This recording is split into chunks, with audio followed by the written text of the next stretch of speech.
Is there money to Okay, be made? let's go.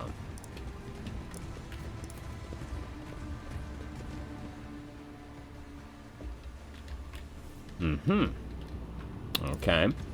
Centuries of service and practice. Demolish the wall.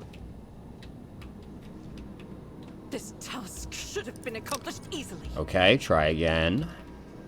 Duty prevails. For a second, I thought she failed twice. I was going to be so mad. What has this done? Pay attention. Oh. Armor of Despair. Human enemies. All enemies in combat? All enemies in combat? That seems insane.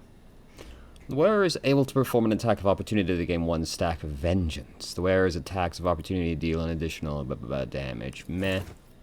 Grenades. Using a non-attack ability grants the wearer a 5% bonus to dodge and parry for each enemy adjacent to the wearer for 1 round. This effect stacks. A little too conditional for my tastes. The best one, it would be best on Ulfar, but he can't even wear them. What do mine current ones do? Compared to just 10 strength and 5 toughness, though, it's just not worth it. Left in the dust. Nope, I am leaving without them. Come with me.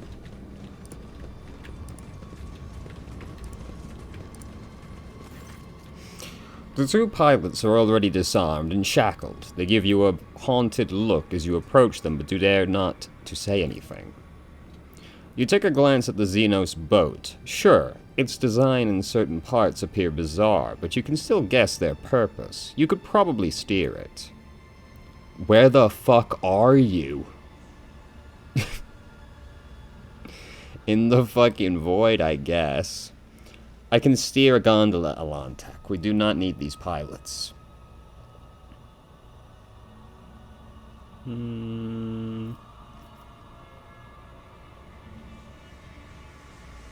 Alright, you're light. Earliet, take the helm. The pilots catch your light's cold gaze and exchange glances, and take off running without saying a word. The gondola is yours. Alright. We definitely will not all fit in that. Ulfar is takes up 2 by 2. You know, like, he's big. Hadn't even considered that that would happen, but of course, they're huge. Of course he'd have to take up a 2 by 2 set of tiles rather than just the 1. They're enormous. A Custodes would probably be 3 by 3, you know? Now. Let us not dawdle. The dim light source of Kamara glow like swamp lights, making you dizzy and nauseous. Wonderful.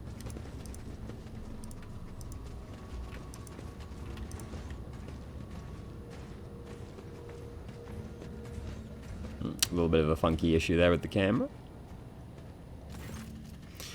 The gargantuan spire is too large to see in its entirety. Its true proportions are shrouded in shadows, and you feel as if those shadows try to envelop and swallow you whenever you look away.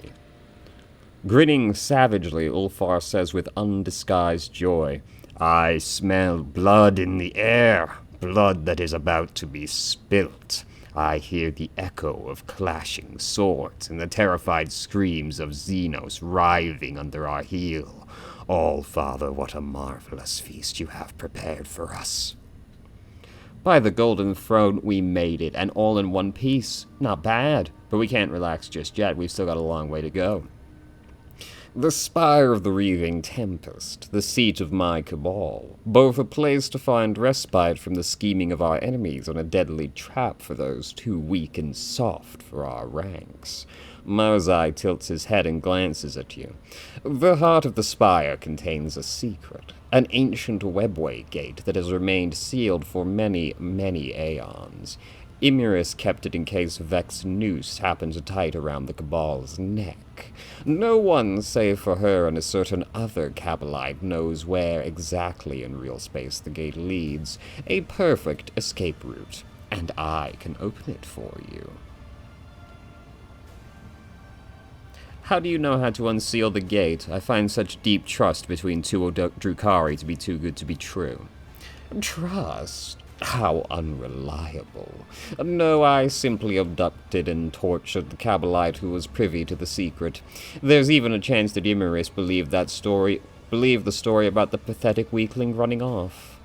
Settle then, let's get out of this hole. Marzai grips his weapon. You cannot wait to leave Kamara, and I cannot wait to pay my sister a visit. Rest assured she's somewhere nearby. I have a... Marzai stops, searching for the right word. A desire before we leave the spire. There's something I want to pick up, something memorable. I left it in the Cabal's abode. I do not want it to fall into the hands of others when carrion eaters and looters flood the spire after we are gone. There could be something in it for you. He lets the last words hang in the air. Fine, just point out where this property of yours is. Of course. First, we need to find my raider, most likely at the end of the dock outside the spire. Let's go to the end of this terrace before we enter the spire. Ilantak. Your light touches the glowing stone in her chest and turns her aching gaze to the spire. Her face is burdened with a strange expression, as if a roaring torrent of sadness, fear, and rage is about to erupt. My kin from Kudarak are still there. I can sense it, as I can sense the flames of their souls inexorably going out. Please, while there is still time, we must save them. Let me accompany you into that nest of depravity, that domain of pain, anger, and betrayal of my kind. Your light's voice is trembling with like a taut string, and her eyes are clouded with darkness. Fury and fear are devouring me from the inside out, and I do not know what frightens me more, the grim answers that hides behind the spire's walls, or the scars that my heart will bear once I discover them. Yet I must learn the truth about my world. Perhaps this is the day the outcast finds her path again. We will save your kin, your light. You have my word as a rogue trader. I find myself wondering if a single farseer gazing at the hazy visions of things yet to come ever glimpsed a future where the key to their salvation stemmed from a duo of a monkey and an outcast. She turns her face to you and nods with gratitude. Come along, let us tear the farseers' lives from the clutches of my insatiable cousins. It would make most sense to take Argenta out. Because she's, like, the least useful out of... No, it could be Pascal. No, Pascal's too useful for his skills, though. Okay. As for the webway gate that the Ebrenian mentioned, for it to open before you and let you enter the webway, you would require help from one of our kind. Your light's brow furrows. I could try to open the gate, but to do that I would need a certain construct, a resonance device. The masters of this place must keep it close at hand. If you wish for me to use my knowledge and open a path out of Kamara for us find this item, without it I'm powerless to make the webway allow us entry into its labyrinth. Your light, what is the plan to find your kin? Farseers are not easy captives to keep. Whatever the Dark Ones are using to repress my kin's powers, those tools will be noticeable. I will find a way to them. Marzai, what should we expect in the spire? Kabbalites, witches, incubi, at Ymiris' side. He pauses for a moment, an expression of concern flashing across his pale features. That is all. Okay. The spire of the Reaving Tempest welcomes you with muffled noises seeping from its dark walls, distant voices, footsteps, and screams of pain. Okay. I've got to level your light up now. I'm not saying early yet, I'm just giving up on that. Okay. Always keep your eye on the prize. So, let's go down here then. The vast towers of Kamara spring out of the darkness surrounding the spires at insane angles, violating all the laws of physics and perspective. Perspective's not real, it's okay. Keep your wits about you. Nope. Or a trap.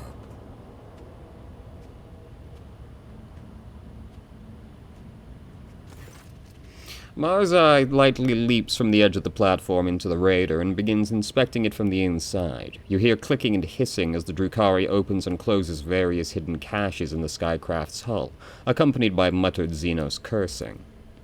After a minute, Marzai bolts upright and freezes, clearly wrestling with his own irritation. A moment later, he cranes his neck to look down into the abyss beneath his feet. Come here, Ophelia. Take a look at this view. A strange suggestion. Why would I want to do that? Marzai gives you an enigmatic look, a smile slowly creeping across his face. Karma is the greatest thing ever created by an intelligent race. Surely you wish to see it as it was meant to be seen. To behold it in all its magnificent detail. I do not trust you. His dark eyes narrowed to slits. I do not need your trust, Ophelia. I'm offering you a chance to learn something new. Fine.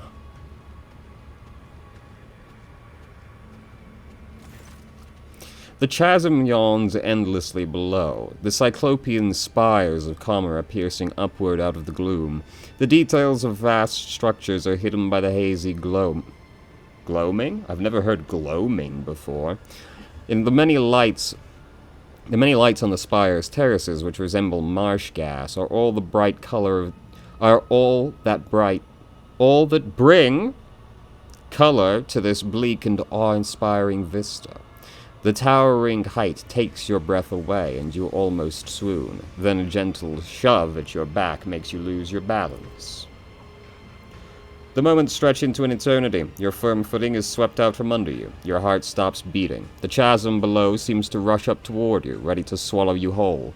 And then, clawed fingers close around your wrist, halting your fall, but holding you suspended over the abyss. Marzai's laughter rings with dark delight when he finally tugs you back into the raider. Terror! Unbridled, exquisite terror. Far more bite to it than the stale, predictable pain of torture victims.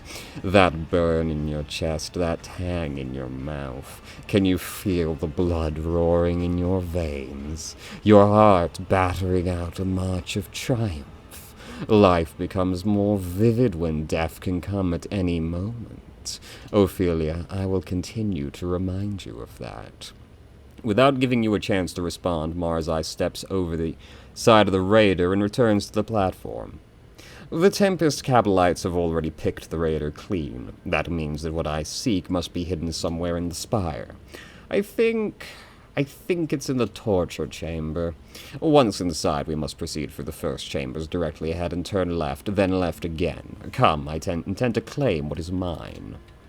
The torture chamber, he says, as if that would narrow it down in any possible way. Money to be made? That's just the whole of Comera.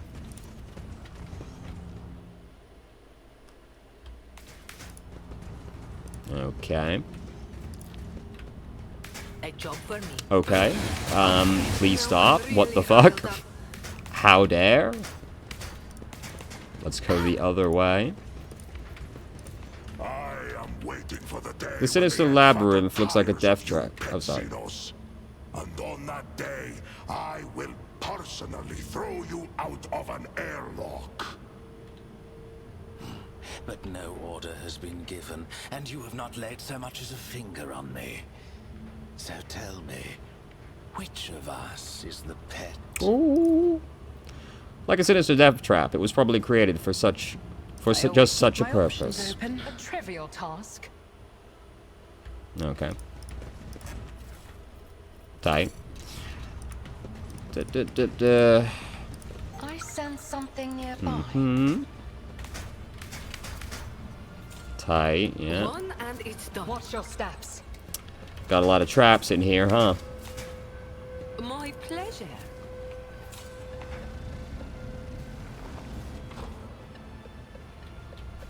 Okay. A little annoyed that you didn't return the Rise camera the to me top, there, Or but... get left in the dust.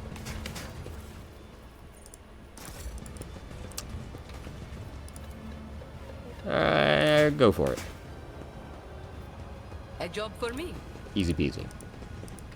None are better at searching. Mm-hmm. And done. Farseer, how you doing?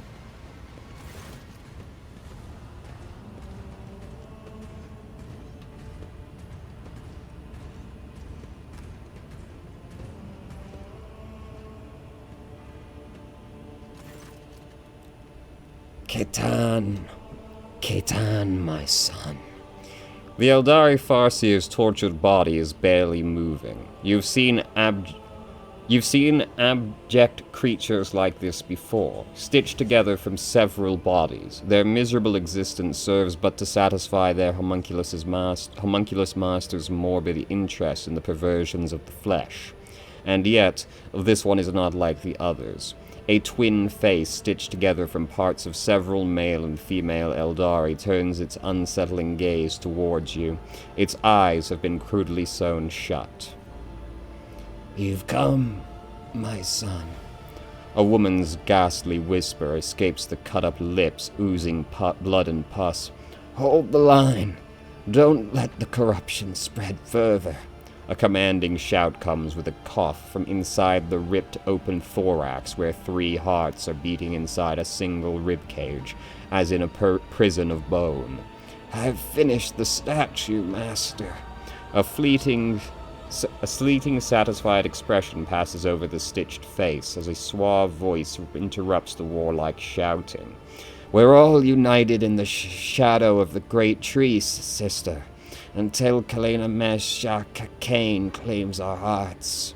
Your elucidator discerns yet another voice, soft and profound. "O Isha, mother of all life, may your blessing protect the children of Ashran from the abominations of bodily and spiritual torture." The Eldari's hand twitches as she reaches for her weapon. "Nothing of your kin is left in this creature. End their suffering, your light." That is not so. The accursed homunculus has merged not just the Farseer's body, but their souls as well. They are still inside, in agony, torn to pieces by memories, their own and others, but I can sense the shadow of she who first's creeping ever closer, to devour them and erase them from this world forever. I cannot let that happen. Oh, spill no tears for me, Isha. Rest in peace. Great. Boy, sure do love being in Kamara, man. Now, is this critical path? A minor setback.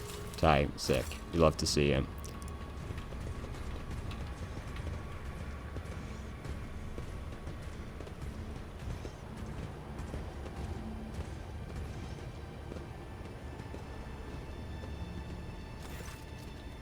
Okay, Marak, what a strange feeling.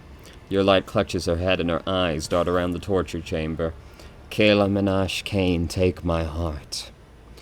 Placed on a grim stone pedestal in front of you is an intricate game board, broadly similar to one regicide players use. Miniature figures of Drukari and Ashrani, skillfully fashioned out of onyx and wraithbone, are frozen in elegant poses opposite each other.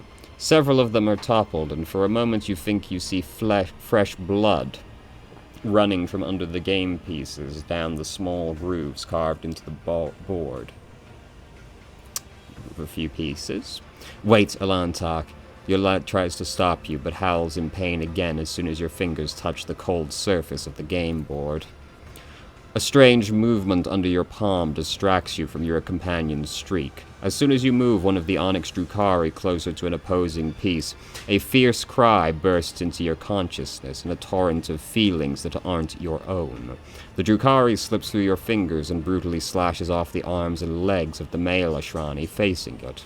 From behind, a female Ashrani figure reacts by firing its weapon. A blast of searing pain rips through your body as the defeated Drukari piece dissolves into a shapeless mass on the board.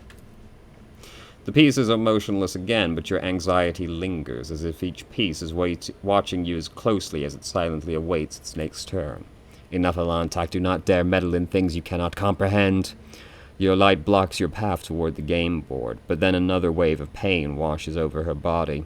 Quiet! Please stop. Stop torturing my mind. I will not let you become another spirit in the wind. Not for the light of 1,000,000 stars. Just let me explain myself.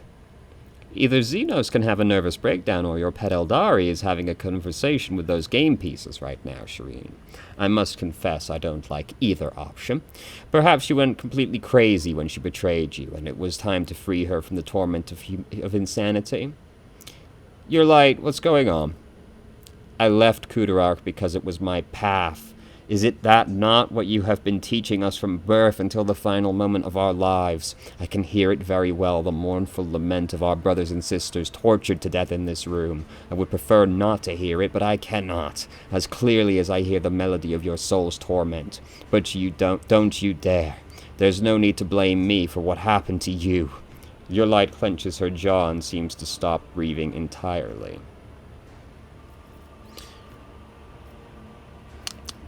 Agility. Slap. One of the Farseers is trapped in this game board, correct? Your words snap your light back from her lapse of reason. How did you know? A monkey is incapable of hearing the call of the immortal soul of a child of Ashran. Could it have been a simple guess? Yet you are absolutely right, Ilantak. In their torture, the Dark Ones go far beyond the limits of the possible. For imprisoned within these game pieces, within the board designed for games that intrigue the mind, is the soul of a Farseer. Why would the Drukhari imprison a Farseer's soul in a board game? Why does the wind blow and the rain fall? Why does starlight illuminate our path and darkness dismay us? It is in their nature, for that is the way of the world. The Dark Ones feed on despair and suffering, while the Farseers are powerful beings of unbending will, whose souls, however, are brittle. Every move on this game board causes the Farseer nothing but pain. She feels everything, sees everything, and is aware of everything. She dies with each taken piece and is resurrected at the end of a game. Your light twists her mouth and averts her guilt-ridden gaze. It looks like the Farseer put you through mental torment. What did she say? That I am a traitor and my path is paved with the body of my kin. That I am an outcast who carries the blame for the destruction of my home, since I heard the call of our dying ancestors but did not return in time, and that it should have been me in her place. The pain and suffering have damaged the Farseer's mind. You could not have saved Kudarak alone. But I could have protected my home and met my end alongside the others. Your light's own words make her shudder as she stares at the flayed bodies of her brothers and sisters. Still, for as long as one child of Kudarak is alive, its memory will not vanish, and I am yet to reach the end of my path. The seed planted long ago is yet to grow and bring forth the flower of truth.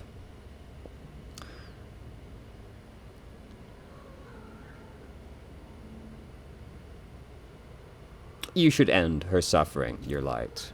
No, I cannot. If you destroy an Ashrani soul without applying a spirit stone, Salamthresh's claws will reach out and tear their soul apart. We can take the Farseer to the ship. It'll save what is at least left of her. It is hard to say how much more suffering her soul has yet to endure before we leave this city. She may even be devoured by Salamthresh on the way, as forms like those make our souls very brittle and defenseless. But if you think there is a chance she can be saved, I will not stand in the way. That's going to be a pretty impressive save, though, isn't it? My pleasure. Whenever the wearer attacks an enemy behind cover with a ranged attack, cover efficiency is decreased by 40% for that attack. Well, that's pretty good. Increases the rate of fire of the wearer's weapon by +1. Each time an enemy is killed, Perplexed is inflicted on all other enemies in a 2-cell radius. Okay. We also got some... That had a lot more on it than I expected. I thought it was just one of those flesh things. Skin grafts. There we go. One of those skin grafts. So you should wear these, though I will give them to Argenta. Hopefully I'll remember to do that. Oh, you should be wearing this. Right? Yes.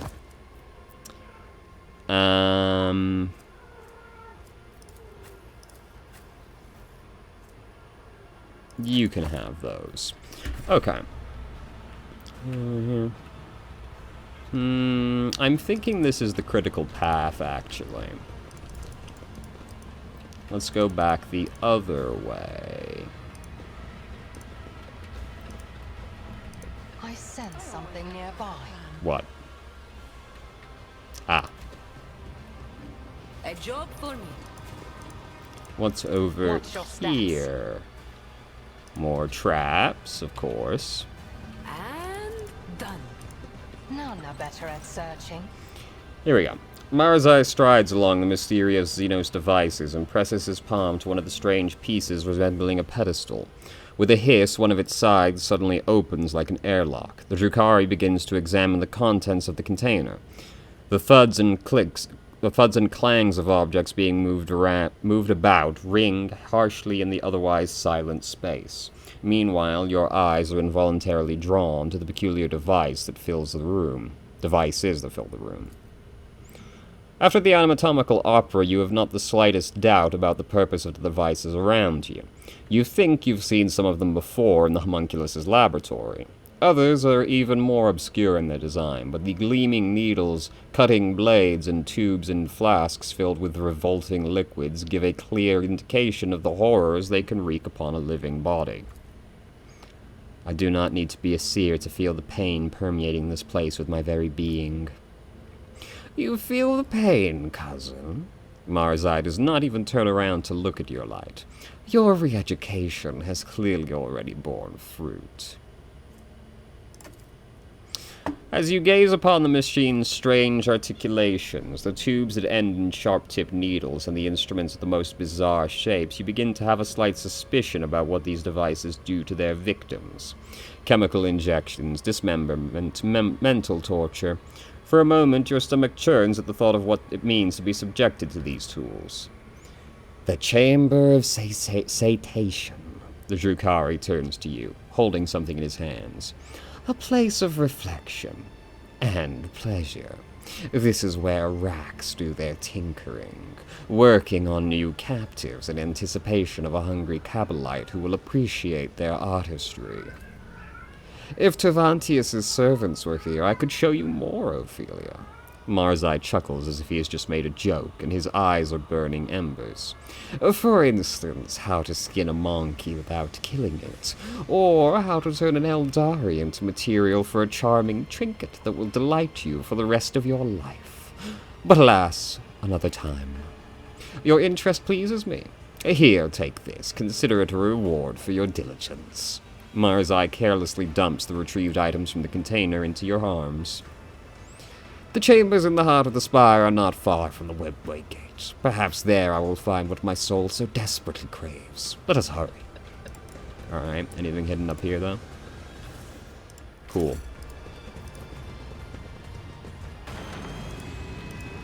Okay. Inflicts 1 stack of melting. Is this better than that? Sure is. This is... Is that better than what your light is using right now? She can't actually use it. Never mind. So, equip this. Not that. Equip that. Keep your wits about you. What a shame. A monstrously mutilated body. True. Is this critical path? This is going longer than I expected it to. Always keep your eye on the prize. Keep a sharp eye. Yes it is. Okay. My Back the pleasure. other way.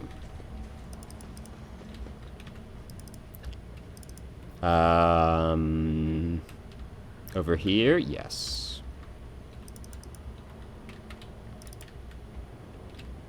Come on, boys.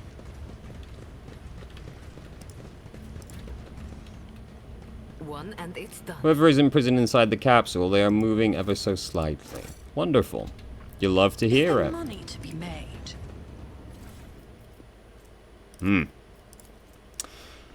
Deliverance as the activation order code word. Excellent. 43 subsequent sequential joint removal, starting with the fingers. The process resulted in death, as in every previous instance. The body will be reformed and regrown. 59. Internal organs excised and placed into an alkaline solution without severance from the nervous system. The subject is observing its dismemberment and experiencing the pain at its full intensity. The agony strengthens the connection to the veil, but the body is weak and inevitably perishes. 71. The subject's body disintegrates faster with each new assembly. Thermobox introduced into the torso for alternate cooling and heating with constant electrical stimulation. The subject survived for 4 minutes longer compared to the previous resurrection. 75. Physical torture discontinued. Audio-visual headband placed on the subject's head to broadcast images of its suffering kin to its consciousness. Cardiac arrest recorded 19 minutes later.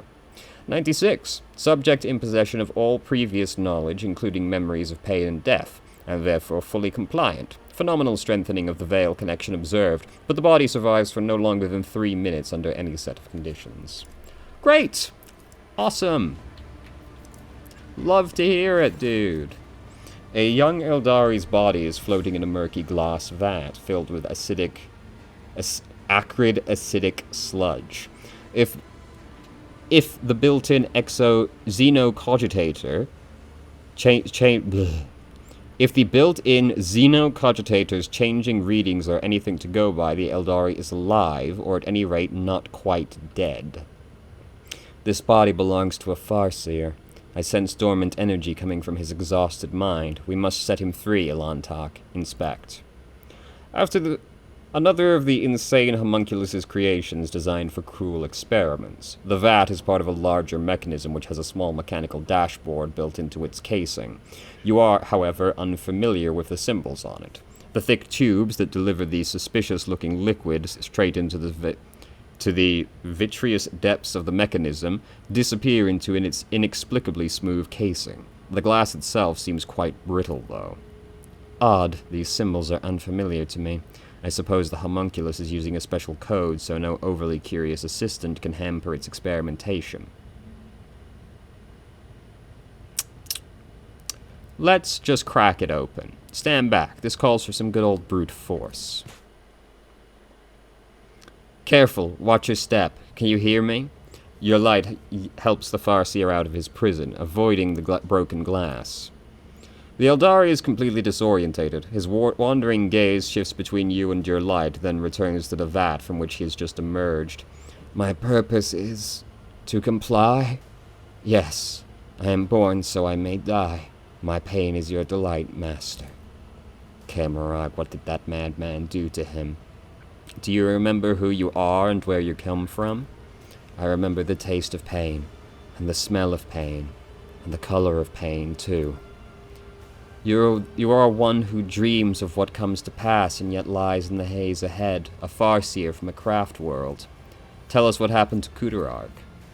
The Farseer stares at his hands in surprise, ignoring your light's questions. Every finger in place? But why? The first one goes for the sake of pain and pleasure.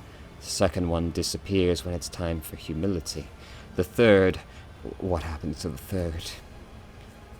Your light shoulders sink in defeat. Elantak, I do not think he is going to tell us of anything of value. Is there no one left who can answer my questions? How did you end up in the homunculus's clutches? The Farseer looks at you with frightened eyes. Be quiet! My master will come back. Master will punish. Piece by piece. Piece by piece. By piece. By piece. Why were you kept in the vat?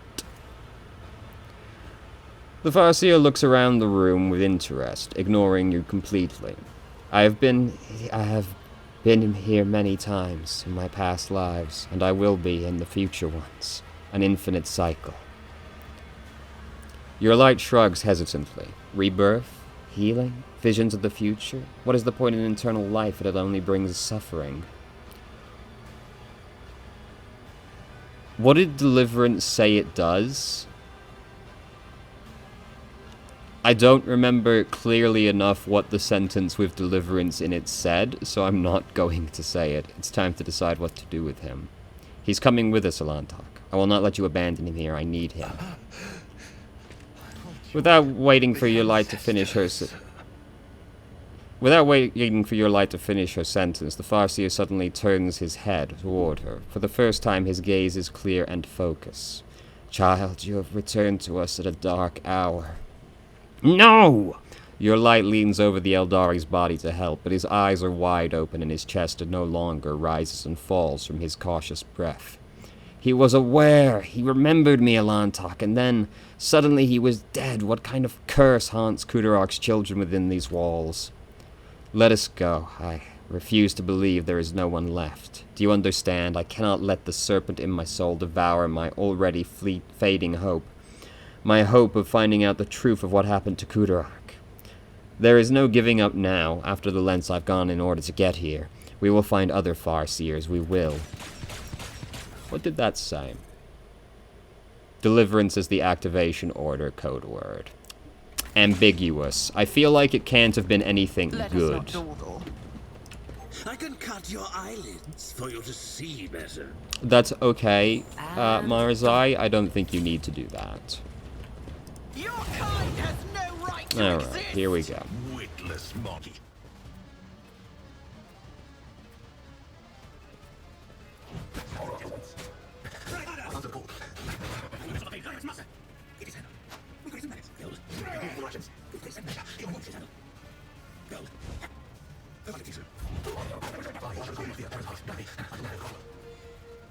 I'm not your zinc monkey. Stop lying, monkey. That is anything. It serves a cause.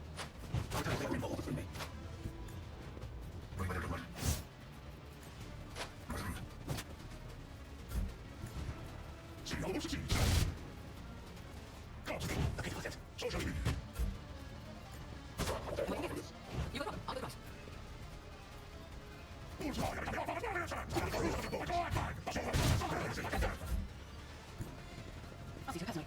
What's to come?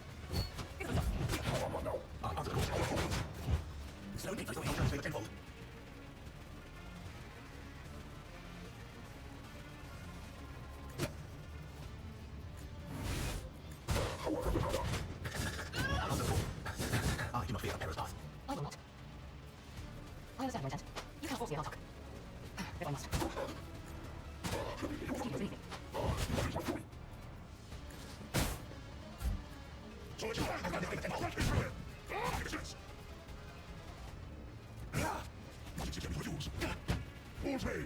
I don't like that. Don't keep talking. Tell me, I give them. I'll give you that. We're not incentive. It serves your cause. I understand your intent. It serves your cause. No weakness hits on my side. I don't need to bad idea. On.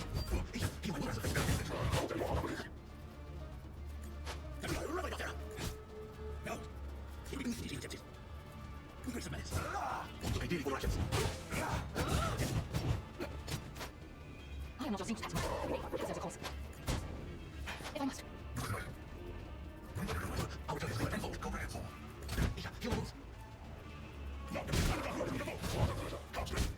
So now you declare this. You have all succeeds. Not to be not is not the is going to wolf fast. You got a problem, I got a problem. The darkness. You're waiting for this. God's play. None to do is better order your father. Our teams. You should be on it with this. I'll do this. Can't be over. Momentum. Behold, Easy peasy. killing strike.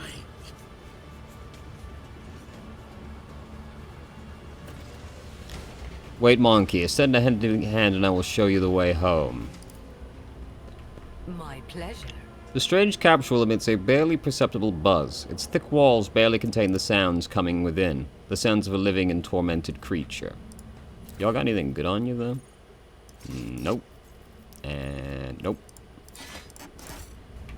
What about you guys? Sight of something. What did you find? Ah.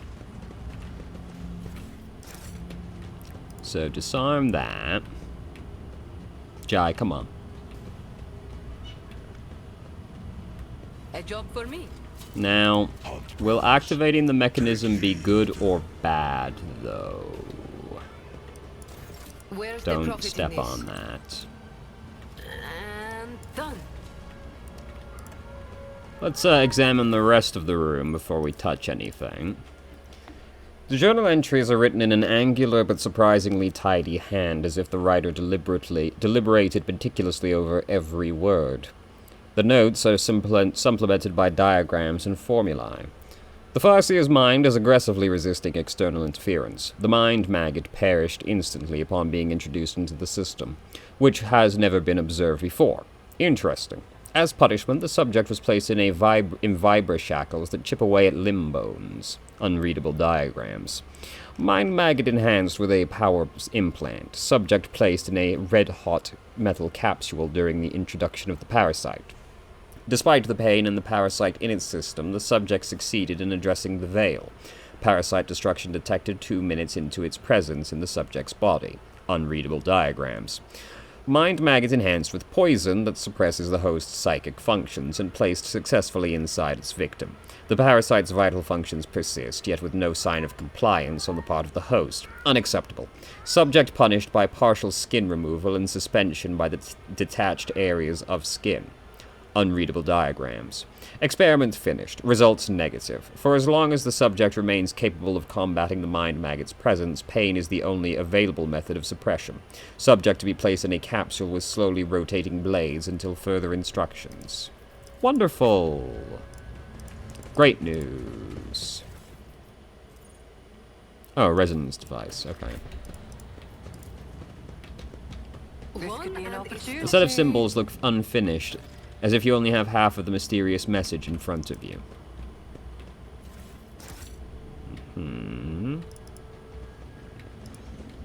I'm very nervous about activating the mechanism. Restores tough bonus wounds each round when the wearer has any of the following damage over time conditions. Okay, but it doesn't debuff everyone in combat, so...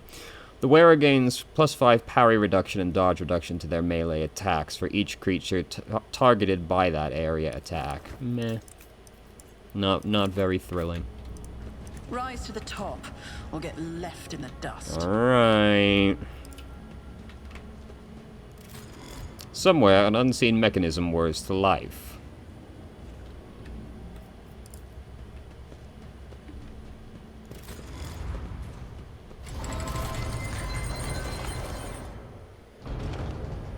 Pleasantly surprised. Despite his many bleeding wounds, the stately Eldari calmly straightens his shoulders and raises his narrow chin as he scrutinizes you with his keen gaze. Mysterious blue lights glimmer in his emerald green eyes. A monkey and an outcast have found their way into the heart of the Dark City to save what little remains. The universe is full of cruel surprises, but this is an outcome I managed to foresee. You have foreseen our meeting, but could not avoid being captured? What is the point of your prophecies, then? Your light glares daggers at her fellow Eldari, but he does not look away. The Farseer frowns. His face reflects guilt and grief, yet he says gently, I am glad our paths have crossed again, my child. It is a great relief for me to know that you are alive, and a great joy to see how much firmer of spirit and mind you have grown over your years of exile. I think we have a lot to talk about. Make an Eldari greeting gesture. You have yourself a most amusing monkey to keep you company, your light. She understands our language and even knows a thing or two about customary greetings. Not that any of it makes her a worthy companion for you to have on your path, naturally.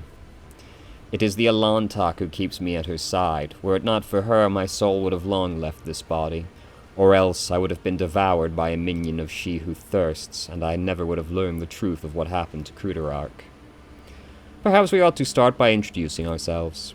Of course, Alantak, one forgets one's good manners all too easily in the Dark City. Your light can barely contain her fury as she gestures towards her fellow Eldari.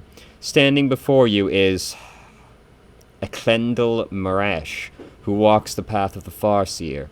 He is an all-seeing eye and timeless sentinel of Cruderark. He was, that is. Either way, a monkey's name is not the kind of thing he would be particularly interested in case you were expecting me to introduce you in turn. He will forget your name as serenely as one forgets a troubled dream in the morning. Fucking elves, dude. Elantak. Now that is a word I have not heard in years. The Farseer does not even look in your direction. There were other Farseers besides you in the spire. Between the homunculus's torture, I was able to glance inside my kin's desperate minds. I saw every soul that was extinguished in the spire. I sang a lament for every brother and sister sacrificed by the Dark Ones. I carry their memory in my heart. And if I can get out of here alive, their names will not be forgotten. Your senses fail you, Ekendel. Many have died, but not all. Your light turns around sharply and points to the game board containing the Farseer's soul. I was unable to save her, but you could have tried. The Eldari recoils as he looks at the bloodied game board. What is this? Explain yourself, monkey. What in all the good God's names made you decide to torture one of my sisters? You took the soul of the Eldari Farseer. Well, yeah, I took it. I didn't fucking do this. Do you think I know how to do this? I don't. Are you aware that a Farseer's soul is imprisoned in this object, and that your every touch causes unspeakable pain to her immortal soul? Look, are you gonna do anything about it, or not? I did what I could to save the Farseer, but I could only do so much. The Eldari's expression is inscrutable, but he struggles to speak. You have set me free, and I am grateful for the rescue, but what you are doing is wrong. I can free my sister's tortured soul if you let me, monkey. I am asking you for one more favor. That was the whole point. The whole point was we were taking this so we could put her soul in a fucking soul stone rather than giving her to Satan. You fucking elves, dude. Yes, I know, she's in unspeakable agony, but like, what? Kill her and just send her to Slaanesh? Then do it. Lay the wretched soul imprisoned in this object. Your light blinks in surprise. In her eyes there is a faint and fleeting trace of softness and gratitude. Really? I must confess I have set a little store aside by your... I have set little store by your species in the past. Perhaps in some regards I was wrong to do so. The Xenos nods in gratitude, finds a spirit stone on one of the homunculus's desks. Exactly! See? And chants a few unfamiliar words which your elucidator does not catch. Dark blood pours out of the game board in the Eldari's hands, but as soon as he finishes his chant, a warm glow suffuses the stone he is holding. It is done. The Farseer is at your disposal, your light. I feared this moment would never come. Your light takes a deep breath and looks into the Farseer's eyes. Look at me, Eklendel, and tell me what adversity befell our home. As a council member, you cannot possibly be unaware of the truth, and Eklendel, do not even consider hiding anything from me. Sometimes ignorance truly is bliss, my child, but I cannot deny you your right to know the truth. The Farseer tosses back his head, and his voice sounds like rolling thunder. When we found ourselves amid the stars of this stellar fabric, we encountered a monkey ship, a ship much too puny to take on an Ashrani world. Or so we thought, until the Council was struck with a vision of horror to come. This ship would be our doom, not only for us on Kudarark, but for the Eldari kind among the nearby stars, and even for those whose paths stretch far beyond the stars. We could not allow such a thing to happen. When the ship approached, we pierced it with 100 salvos and then rejoiced, for among the wreckage the Rangers found no trace of the foreseen curse. Ashran, how wrong we were. The ships that returned from the reconnaissance to our starports were already carrying it on their wings. Whether it was a scratch from a passing wreck or the infected ashes of the monkey ship, but that the cosmic winds had not had time to disperse, the plague crept into our home and immediately began to eat away at the Craftworld's very flesh. In the Infinity Circuit, the souls of the ancestors battled the spreading pestilence ferociously, but the world was falling apart and there was no stopping it. Spires collapsed, rivers dried up, the ground itself sank, and all living things turned into a strange blend of organic matter and metal. We fought for our home until the very end. But when it became clear that Kudarark was beyond saving, the Council decided to gather all who remained, board them on the surviving shuttles, and scatter them across the galaxy to look for salvation. And that was what we did. But who steered the infected vessel toward Kudarark? I am afraid you already know the answer, Elentark. You just cannot accept it. Your predecessor, she who previously owned this vessel and your entire protectorate. The monkey who kept a piece of my homeworld in her study, like a trifle or trophy of no great significance. Like, you know, it does kind of bother me how much they talk about that trophy, given I failed the check to identify it. But then they started talking about it out of nowhere, like we knew exactly what it was. I don't know, it's just kind of weird. It doesn't really make much difference, I guess. It just kind of bothers me. So it was your accursed kind. Eklendal's eyes light with golden radiance. Why did you have one voiced text box in this conversation? Why just that one? Whatever. Wait, Eklendal. Shedding innocent blood will not bring our home back. The Elantok is guilty only of helping me to reach this place and free you. I have a space wolf stood 10 feet behind me. Or not even 10 feet behind me. 5 feet to your right. I wouldn't recommend trying to kill me. The blood of the executioner of our people flows through the veins of the one who you long to save. What has the monkey done to deserve your mercy? The golden sparks slowly die away, and the Farseer wearily closes his eyes. You said a disease broke out aboard the ship.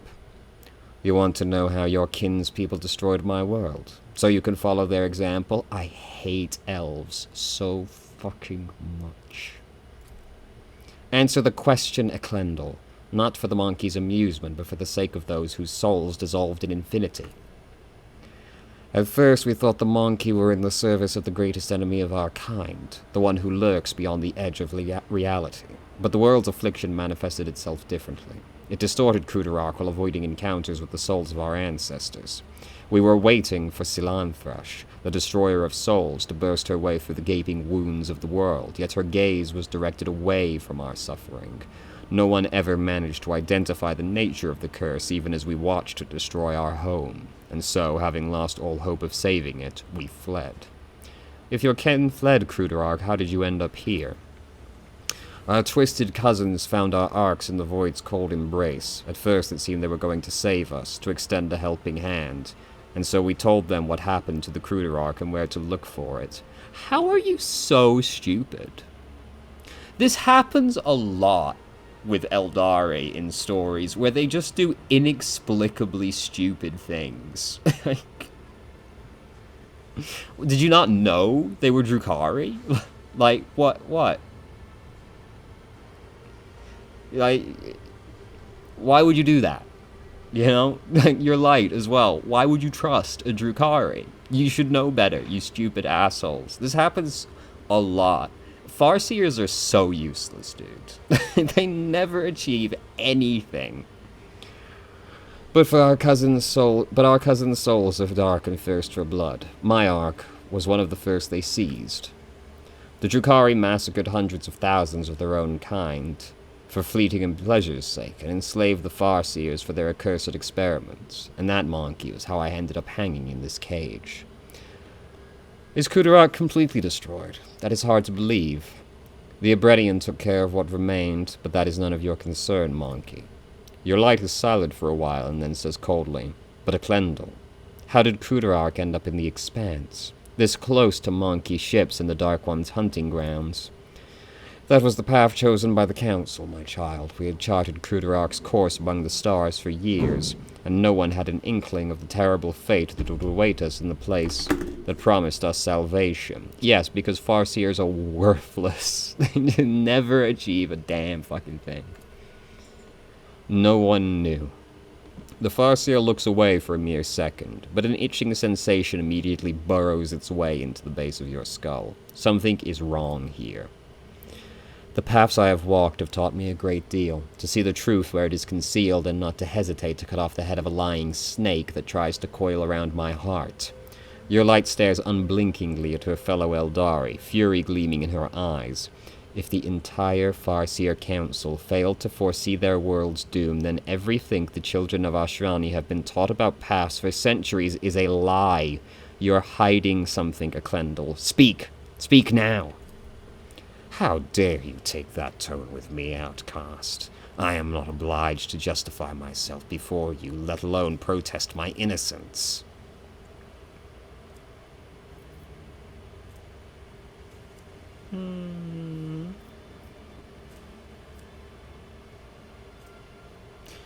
Well, they're all equal. Should I put you back in the cage? The Farseer's emerald green eyes are filled with despair. We had been steering Kudarak along a course prophesied by the stars themselves, until Shael's tumultuous currents cast us to the edge of the Great Wound. A storm was coming, threatening to sweep Kudarak away from its path, and so the Council decided on a route to safety, across the nearest islet of hope and into the place known among the Monkey as the Coronis Expanse. We stood by our decision, but there came a point where the prophecies became ever darker and more unsettling. Someone proposed altering the course, but the closing grip of raging Shial was blocking our path on all sides. It was then the Council's opinion was split. My vote was the deciding one in that difficult debate, for I believed that the prophecy that had promised us salvation in the Expanse could not have been a lie. You already know what happened next. The Farseer closes his eyes and turns away, unwilling to meet your light's gaze. Your light looks lost, so we were doomed. I should have stayed on Kudarak. I could have tried to help those who survived this disaster. If only I had not chosen that accursed path and left the craft world, I could have at least tried to save someone.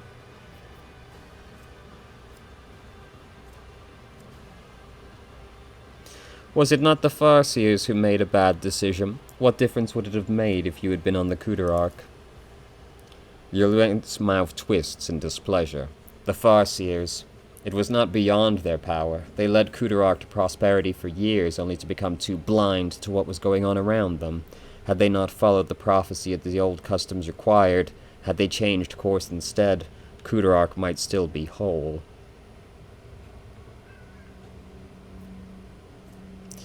There's no bringing back the past, but you can try to change your people's future. Your light stays silent for a long time, peering into the face of the Farseer across from her. Calm and collected, he looks prepared to meet his fate. Finally, your light replies, "We are both guilty and both deserve a fate much more terrible than death. However, it is too early for us to leave this world before we have atoned for our guilt. Come with me, Eklendil. We have a lot to do before the Great Oblivion. We will find our brothers and sisters and protect them from those who seek to harm them. Perhaps we may even find a new home." Your words are a healing melody flowing into my tormented soul. For the first time, a slight smile graces the Farseer's lips. I accept your proposal, my child. I hate elves. Elves are so cringe. Anyone that likes elves, what's wrong with you? Why are you like that? You know? What have elves ever done to deserve being liked? The set of symbols looks unfinished. I always keep my options open. Cats are going crazy. What are you horrible scrimblows doing? Relax back there. They did not relax. Alright, now that we've done that, let's go to the main hall, which is around here somewhere. Here, I think.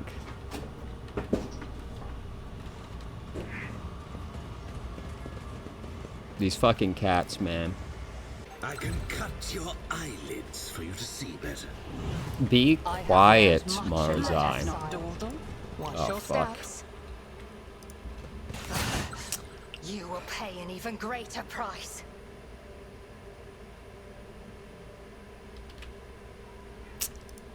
Okay. Jesus Christ, is that ever going to stop? Holy shit.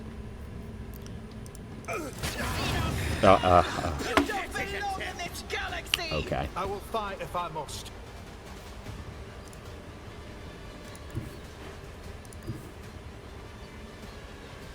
Wait, it just started the battle? I didn't get to place anybody. Okay. I move swiftly to strike. Maybe I clicked by accident. I understand your intent. Stop trying, monkey. I am not your seamless pet monkey. You move it serves your cause. Back to me. Never go down. I'll see you personally. This is I'll see you personally. You're feeling like it. Distract me. You're feeling like it. Gold. I'm not real. That's all I know. My blood finger activation.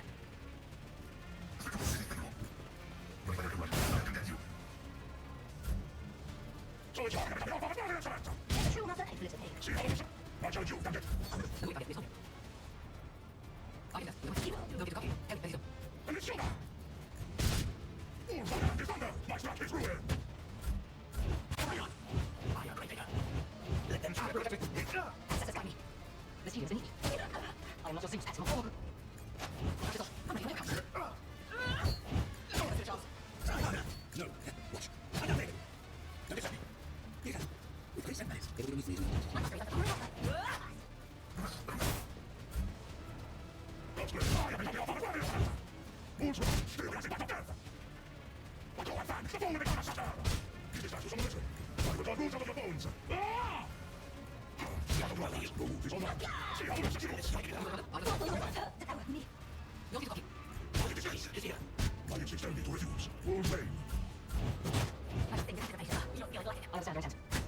I am not your seamless pet monkey. You will pay. I must. I'll make happen. I'll be finished. You're not. I'll make happen. Go! Watch! Don't distract me. With grace and malice. Go! I'll give you the break. Go!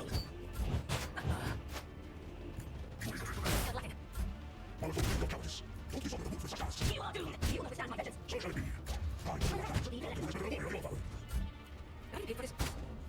Me? No, 11 seconds. I'm not. Whatever. Tell me, I need some. Don't distract me. It serves your cause. This team is anything. You found me. The cross for my sharp senses! Alright.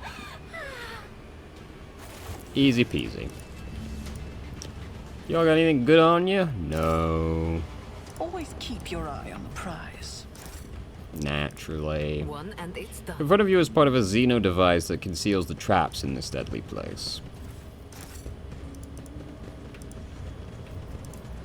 I sense something The bizarre nearby. stell emits a subtle humming sound. As you listen, you feel your head is about to rip apart in unbearable agony, as if the sound of it is resonating with something in your mind.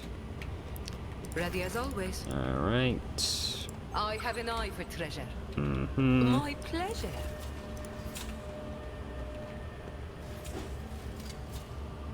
Damn it!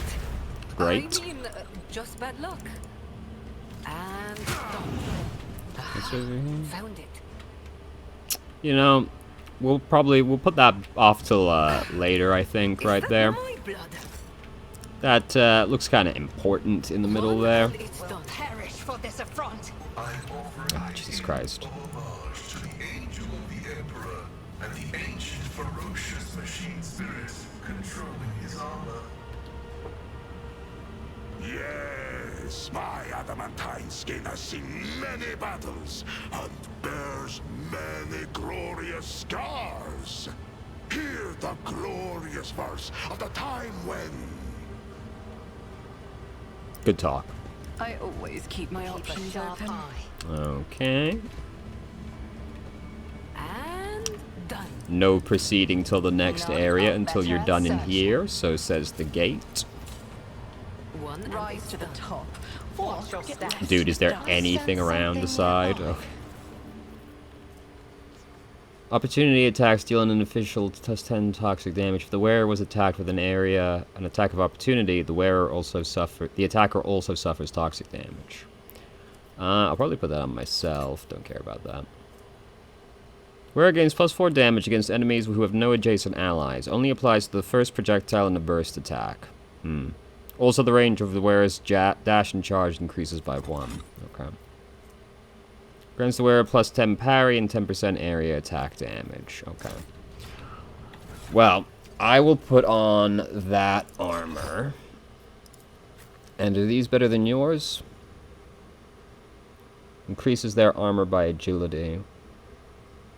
Bonus percent until the next turn. Your agility increases by 60%. It seems a lot better. Oh, I was gonna be so My mad if she pleasure. triggered that trap. Jesus Keep your Christ. wits about you. None are better at searching. I'm not going all the way around. Hey guys. The homunculus looks up from the control panel and gazes at you with disdain from the other side of the impenetrable force screen. You survived, specimen. What a woeful lack of ability to follow orders. You were supposed to die. Be it in the arena or in the chasm, however the servants of Esresh will soon remedy your blunder. Hello, Tavantius, I have not missed you either. A specimen, as you might have noticed. The homunculus's limbs simultaneously gesture at the massive construct supporting the force field around him. This version of the Stifler blocks both the energy that bleeds in from beyond the veil and any physical attempts to intrude inside its range. Your attempt at conversing is pointless. Simply continue on the way to your demise and do not disturb me. Ulfar's voice turns quiet and insinuating, and a smile plays on his lips. Yes, you are safe. For now. But as soon as you step out from behind this field, who knows in what shadowy corner we'll catch you. Any step outside could mean your death. Then again, perhaps you will not come out. You might sit here for a day or two, a month, a year, forever. Sitting and trembling, a small, frail inhuman, trapped in a prison of his own toys and fears. Which of us is in a cage now? Tavantius' face stiffens into a mask of contempt, but his working limbs begin to twitch nervously, and his chest heaves with a mechanical creak, as if he is suddenly running out of air. The Stifler is enormous and resembles the devices you have seen before. There is no doubt that its purpose is to suppress warp manifestations. However, you notice a few details that are out of step with the construct's otherwise typical Drukhari design. Several of its parts were made from a material foreign to Chimera and fused into its frame by an unknown force. And what happens if I destroy this construct, I wonder? Then you will give thousands of souls to Salan Threshalan Tak. You will wound one enemy to empower another. Once she who thirsts is done feasting in Chimera, she will surely sink her claws into your worlds as well, because nothing can sate her hunger. The Xenos narrows his eyes at you and hisses.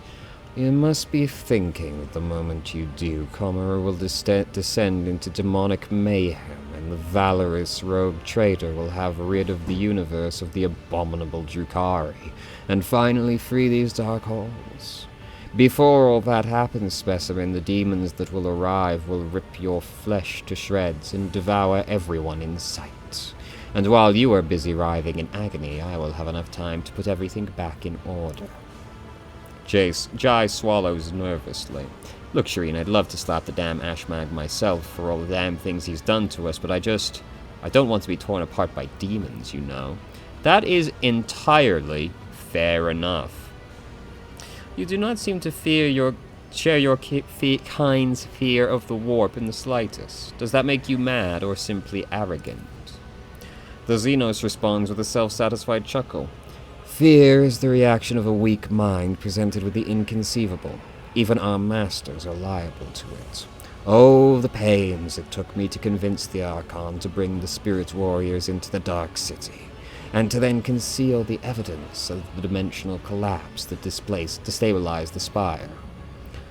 I alone acted without fear. I delved deeper, as a scalpel delves into flesh. I have designed devices that stifle the breath of the unreal. I am creating a weapon that will make the warp itself tremble. And I am using the raging power of suns as sustenance for my weapon. I know no fear, for in my mind there is no inconceivable, only the unconceived. I get the suspicion that he's sourced some parts of this machine from the Necrons. You said you were using the power of suns. Does that mean that you're the one behind the disappearing stars? Of course. My masterpiece needed an unthinkable amount of energy. But how could I let something as trifling as the unthinkable stand in my way? The star you call Rykad was stolen at my behest, as were many before it. Tevantius's gloating tone becomes insufferable. Have you been to the world you monkey know as Santiel's pride? I only recently took the sun while you were busy spilling witch guts on the arena floor. It was most amusing to watch your pathetic planet freeze to its very core. How fascinating it is that such a paltry sacrifice as the lives of several million monkey can serve something as great as my masterpiece. I have other questions to ask. Why are you hiding behind a force field, Tevantius? Are you afraid of me? You think highly of yourself, specimen, but make no mistake. That will not make me deem you a worthy opponent.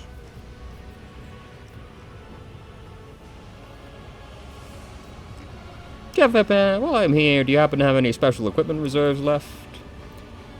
The homunculus cocks his head to the one side and stares at you. No, monkey. No more handouts. Until our next meeting, Tevantius, it will be your last. A faint smile crosses the Xenos' face. Farewell, monkey. Great. Well, that was productive. We achieved a lot today, I'd say. Let us not I guess I'll do the loop background now. See if there was anything over here. A job for me. Not looking good. One and it's Always done. keep your eye on the prize. There are faintly visible field lines on the smooth surface, probably some sort of power system. So... oh, it's just open now. Okay. Fair enough. The elevator is controlled by unknown mechanisms that the human mind seems unable to comprehend. Okay.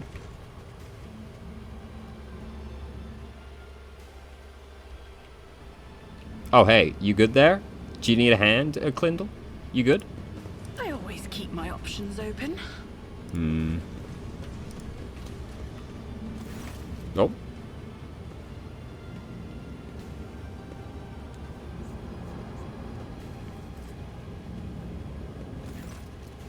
Mozai spends several minutes rifling through the items on the tables until he stops, having noticed something. With a satisfied growl, he draws a long, pliable, spiked whip from the pile. You hear a click, and an icy blue glow ripples out across the whip's smooth surface with a slight crackling sound. I did not find my shadow field generator, and my toxin kit is gone too. But at least I found my favorite toy. The Drukhari shows you his find. Do you know what this is, Ophelia? Humanity have several similar tools for livestock and peasants. I doubt your kind is capable of such a sophisticated creation. Most likely it is a crude copy. An agonizer, an electrical disintegrator that acts upon the nerve impulses. This particular one is too fine a piece to be used in combat, but in a torture chamber... Drukhari hefts the whip, clearly familiar with the feel and weight in his hands. An exquisite instrument of pain. Total impulse control. It can deliver sensations as subtle as a whisper, or incinerate synapses.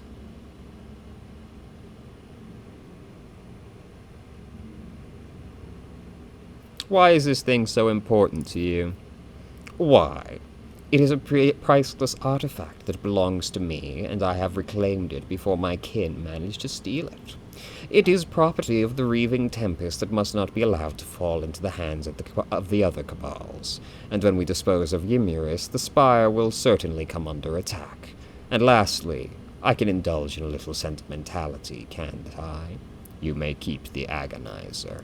Far be it from me to say no kinky shit. Marzai weighs the whip in his hands one more time and gives you an appraising look. At last, he says softly, Do you want to try it out, Ophelia? A little demonstration.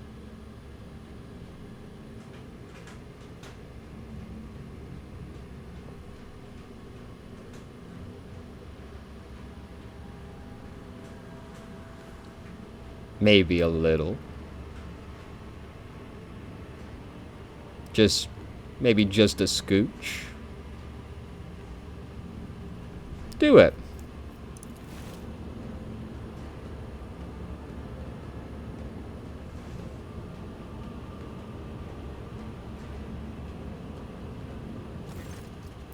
Marzai swings his arm without hesitation, and the agonizer's flexible tail wraps around your wrist.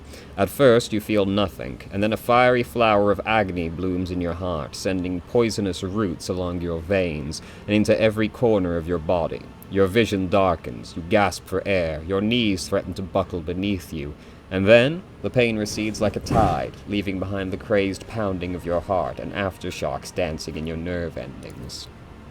The Drukari's eyes glitter with delight and mockery. That was minimal power. Barely any at all, I would say. Did you really think I would be in such a hurry to break my new toy? Let us go. I no longer have any desire to wander the spire. Maybe just a little bit, you know? Rise to the top. We could try or it. get left in the dust. What's wrong with me? The spires of Cobra pierce the darkness like needles through living flesh. Be quiet. Stop speaking to me like this. I always have a backup plan. Ah, the webway gate.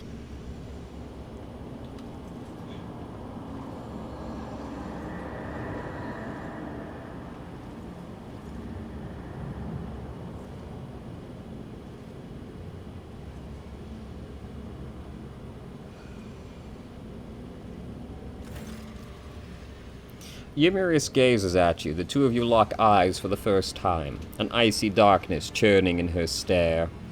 Worm, insect, you have the nerve to stand before me again. You should have gasped your last breath long ago. Very well. I will rid this arrogant monkey of her final breath myself. The Archon's gaze shifts away from you to Marzai. A venomous smile spreads across her face. My former Draken, my inept executioner, have you found yourself a new mistress? Marzai draws his weapon in a single fluid motion. Before your soul perishes in the maw of she who first, I will teach it pain, the kind of pain you have never known in the whole of your existence, sister. What about you, child of Cruderark? How does it feel to know that you could not save yourself, your family, or your precious craft world? Your light spirit stone flashes on her chest, and the ranger's hands tremble on the grip of her rifle. Your death will give me no joy, Archon Ymirius, but it may give peace to the spirits of my kin.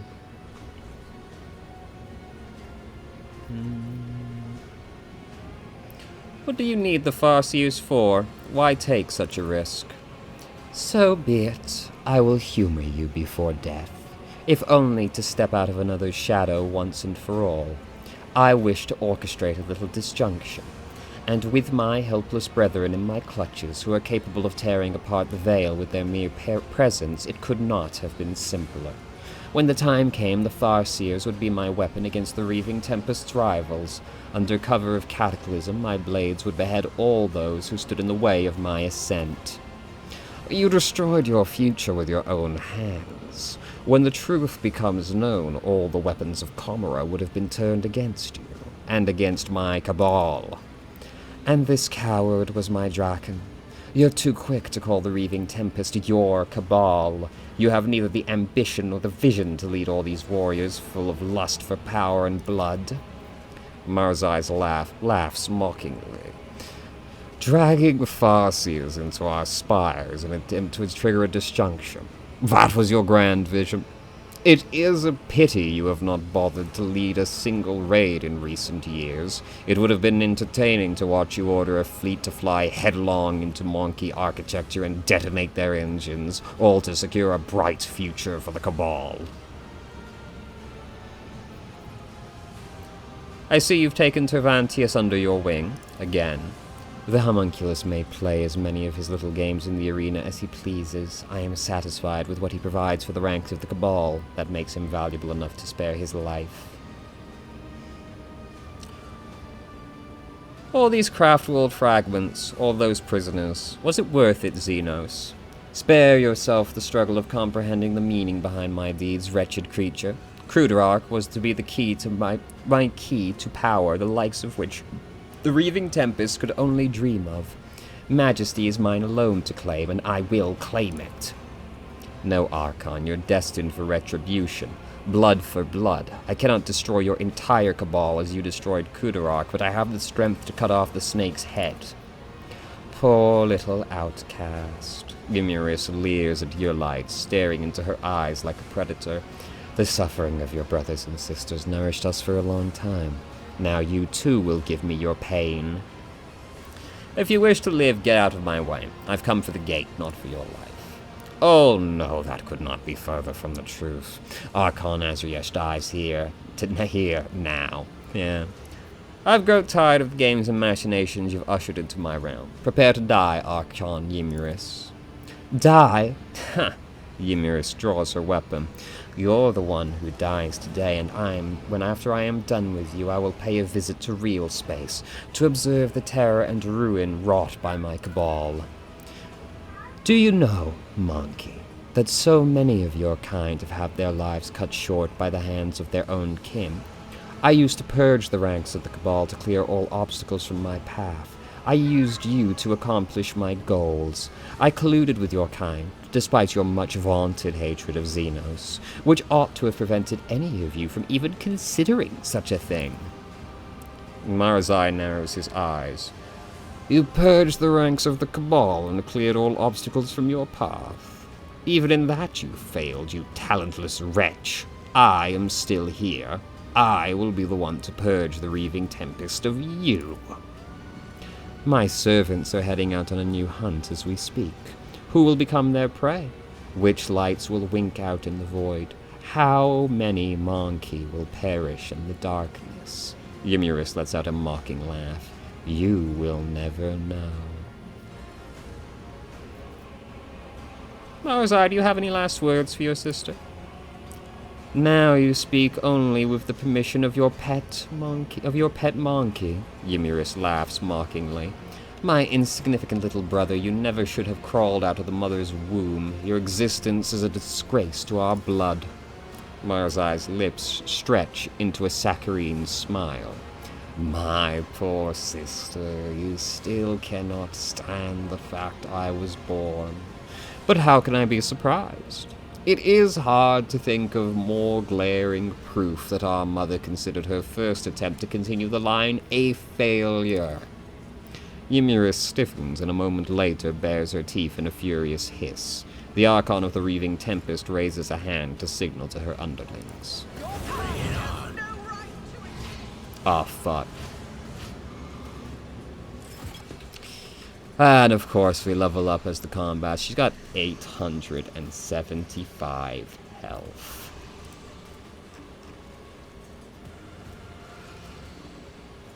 And she heals some damage.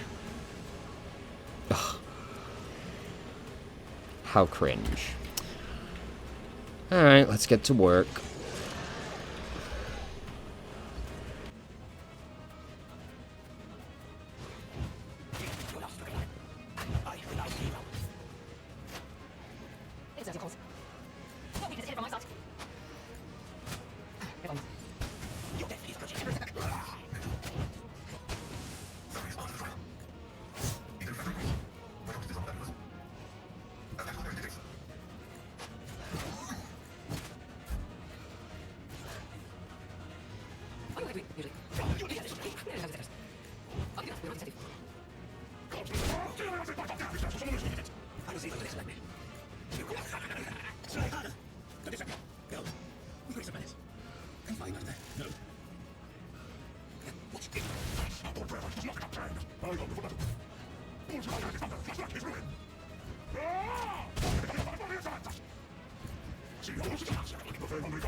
I am not your Zeus.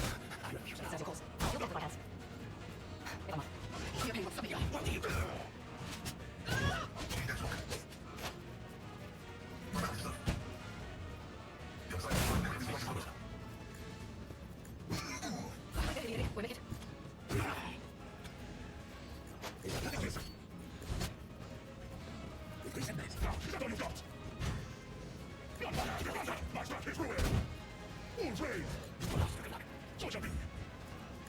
I'll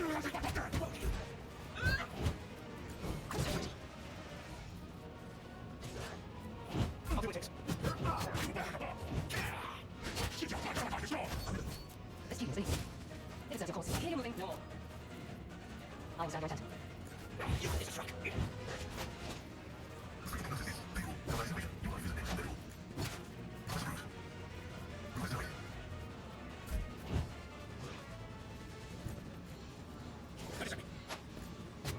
What?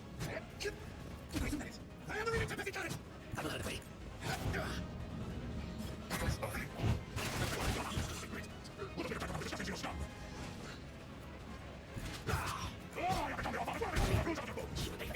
So shall it be.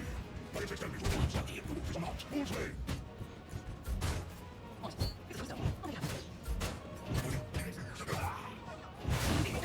You will not by your misery. That's not me. I'm better unseen. It deserves a course. If I must.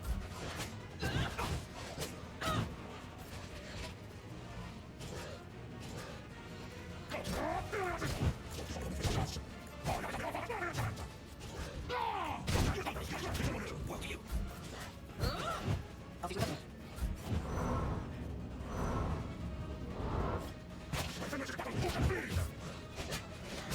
I'm ready, so. So, if you're there, I am not your seamless monkey.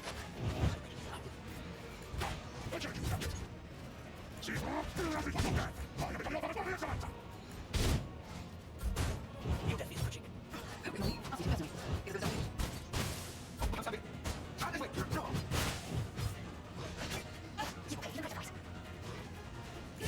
It serves your cause. I understand your intent. I am not your seamless monkey. Hey, he's off.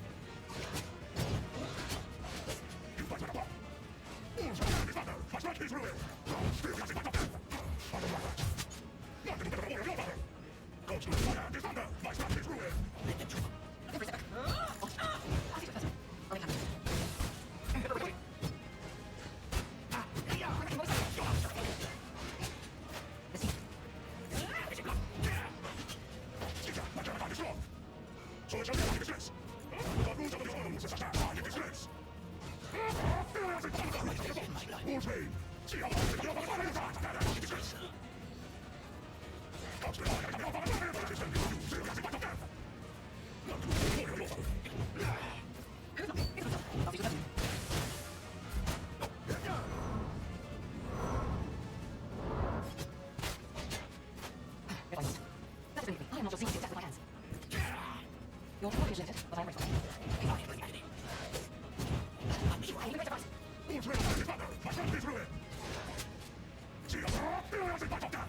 So it shall be.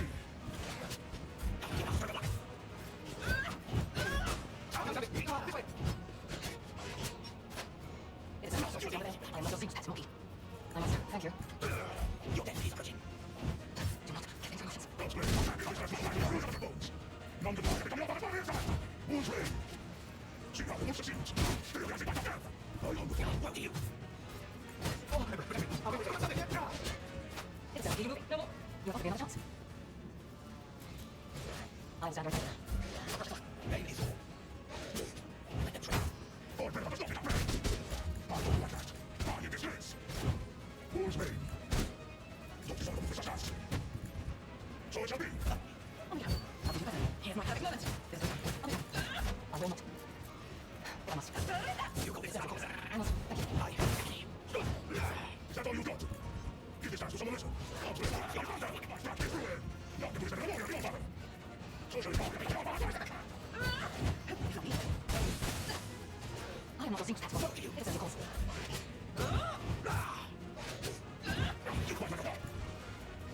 Whose way? So shall be. My friend is ruined. Not the police and the lawyer, your father. I will not lose out of your bones. I'll see you later. You okay? You're right across. This team is enemy. You're lost. Good luck. But there is a battle for shall speed. So it shall be. Whose way? My friend is ruined. You take that. God's way. No, You should go talk to him. I'm first to make a decision.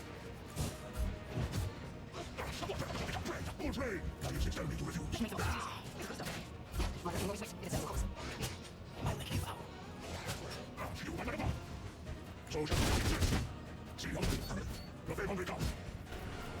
Wolves God's reign.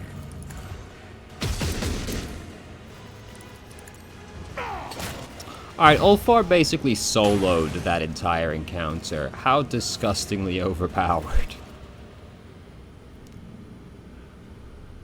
Marazai turns to you. He is holding a crystal, coruscating with otherworldly fire. Ophelia, look at this. Your enemy's soul is in the palm of your hand, under your complete control, at the mercy of your desires. Is this not the greatest revenge for past wrongs? Does this offer any practical benefit? It does. Ymir-Is's suffering will give me strength on the battlefield. Perhaps one day I will want to replace her soul with the essence of another, more worthy opponent, but that will not come to pass anytime soon. Touch. Just bringing your hand near the crystal is enough for you to feel a wave of psychic energy emanating from it. When your fingers brush the icy surface, the maelstrom of another's emotions burst into your mind. Hatred, bloodlust, terror, despair. And unable to endure the onslaught, you draw your hand back. Marzai scoffs, blithely drags 2 fingers across the crystal and returns it to its proper place on his belt. We should go.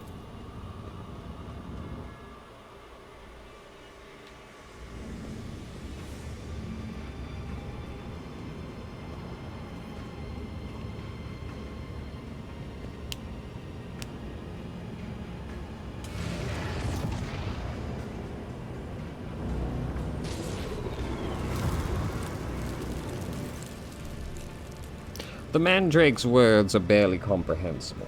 The creature is clearly not accustomed to the tongue of its dark kin. The Draken didn't offer a sacrifice for her deeds. The Draken must become the sacrifice. Oh, you can have him! I'm sure no one will miss him.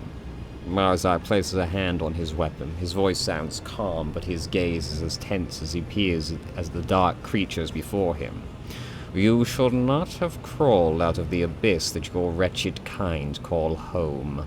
Consider our pact broken. Nazrike did not hold up his end of the bargain, so I had to finish the job myself. The results matter not. The sacrifice will be made. The mandrake's head turns to you. Make the sacrifice, monkey. The tribe never relents. The tribe will find you. With a pure heart I will raise my horn in praise to the All-Father on the day that this sharp-tongued scum dies. The foul Xenos may be a menagerie a meager menagerie? A meager trophy. But he is still our trophy. Giving him up without a fight to this talking mop is shameful. Marzai stays with me. Away, you beasts. The Drakari draws his weapon. And if your filth needs a lesson in the language of pain... Shh, senseless creature. The tribe will find you. The tribe will have its sacrifice. Good talk. You guys really had me there. Alright, let's shake down these bodies. What you got? Ymir-Is has to have had something. Int bonus dodge to the wearer and their allies. Okay.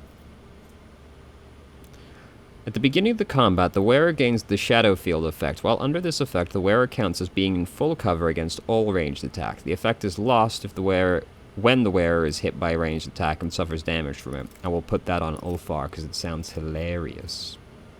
Decreases all incoming damage except direct damage by 1 versatility stacks. I will also put that on Ulfar because it sounds hilarious. Trash. If the wielder deals damage to the target with this sword, the wielder gets +3 bonus to their weapon skill, while the target suffers -3. Pretty good. And these... meh. In the garbage. Alright, Ulfar. You just got significantly tankier. Which one will I take off? Right, you've got that. Take that off. Oh, you... Ah, I can't wear the cape. That's very disappointing. We don't actually have anybody else with versatility stacks. Your int is 35. Who's got the highest int? Oh, it's gotta be you. It's currently -15, but... Is it 35? Yeah, it's gonna be you. We don't have anyone else with versatility stacks, unfortunately, because we've replaced Heinrichs. Did we ever find Heinrichs? we never found Heinrichs, did we?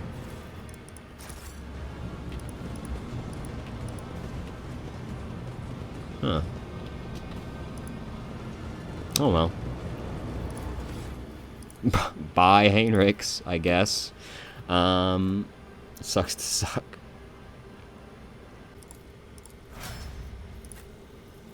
We actually get to click Exemplar. Nice. What do we get here? What does Exemplar say?